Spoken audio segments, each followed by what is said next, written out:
not Bangladeshi, and the person you're talking about, I have no idea about their case. যুক্তরাজ্যের city minister ও বঙ্গবন্ধু কন্যা শেখ রেহনার মেয়ে tulip সিদ্দিককে ক্ষমা চাওয়ার আহ্বান জানিয়েছেন অন্তর্বর্তী সরকারের প্রধান উপদেষ্টা ডক্টর মোহাম্মদ ইউনূস।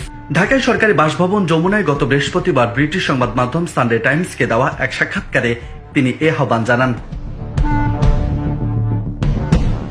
ডক্টর মোহাম্মদ ইউনূস বলেন, শেখ হাসিনার স্বৈরাচারী শাসন আমলে টিউলিপ ও তার পরিবারকে দেওয়া সম্পত্তি ভোগ করার জন্য তার ক্ষমা চাওয়া উচিত। টিউলিপ সিদ্দিক লন্ডনে যেসব সম্পত্তি ব্যবহার করেন সেগুলো তদন্ত হওয়া দরকার।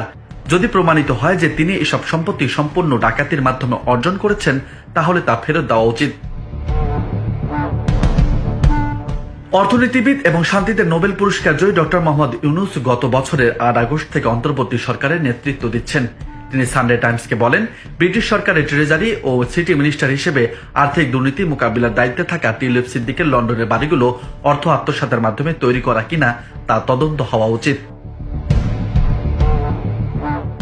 এদিকে সানডে টাইমস জানিয়েছে, তারা তদন্তের মাধ্যমে নিশ্চিত হয়েছে যে টিউলিপ সিদ্দিক বছরের পর বছর ধরে একটি বাড়িতে বসবাস করছেন, যে বাড়িটি দুই বাংলাদেশি ব্যবসায়ীর একটি অফশোর কোম্পানির মাধ্যমে কিনেছিল।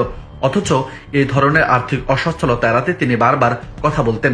সানডে টাইমস আরও জানিয়েছে, শেখ হাসিনার শাসন আমলে রাশিয়ার সঙ্গে বাংলাদেশ সরকারের পারমাণবিক শক্তি চুক্তিতে টিউলিপ মধ্যস্থতা করেছিলেন এবং আর্থিকভাবে উপকৃত হয়েছিলেন।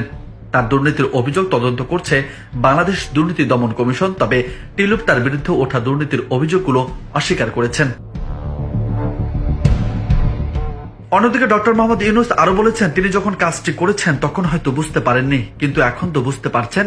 এখন আপনার বলা উচিত, আমি দুঃখিত, আমি তখন বিষয়টি জানতাম না। এখন আমি জনগণের কাছে ক্ষমা চাচ্ছি এবং পদত্যাগ করছি।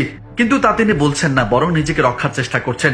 একই সাথে ডক্টর মোহাম্মদ ইউনূস বলেন, তার পদত্যাগ করা উচিত এমন বলাটা আমার কাজ নয়।